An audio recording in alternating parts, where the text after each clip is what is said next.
Minecraft but villager work for us mod download.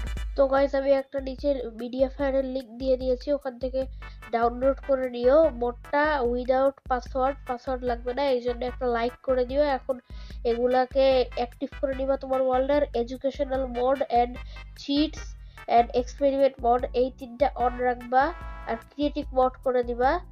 ওকে, তারপর আমি ওয়ার্ল্ডের মধ্যে ঢুকে গেছি। এখন আমি ক্রিয়েটিভটা করে নিই, কারণ আমাদের লাগবে হচ্ছে একটা উইদার স্কেলিটন, যেটা তোমরা ইজিলি সার্ভাইভালও পাবা উইদার স্পন করাইয়ে।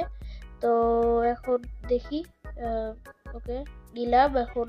আর গাইস সবকিছু কিন্তু আয়রনের টুল লাগবে, ওকে? আয়রন না হলে কিন্তু এরা কিছু কাজ করবে না। সো এই পয়েন্টটাকে নোট করে রাখবা। ওকে, সো আমাদের একটা গোল্ড ইনগট লাগবে ওদেরকে টেম করার জন্য। ওকে গাইস, টেম করে নিলাম।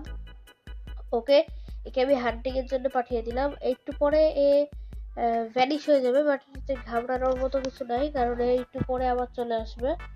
ওকে, সো আমি বাকি কয়েকটাকে আবার স্পন করাই। ওকে, তো এদেরকে গাইস তুমি যদি এক্স দাও তাহলে এরা ট্রি কাটিং এর জন্য চলে যাবে, পিক এক্স দিলে মাইনিং এর জন্য। ওকে, তো এরা আবার চলে গেল। ওকে, এখন আমি একটু দূরে যেয়ে তোমাদেরকে দেখাই। তো গাইস দেখতে পাচ্ছ আমি একটু দূরে চলে আসছি আগের জায়গা থেকে। তো ভাই একজন চলেও আসছে। তো এ কি পেয়েছে ভাই?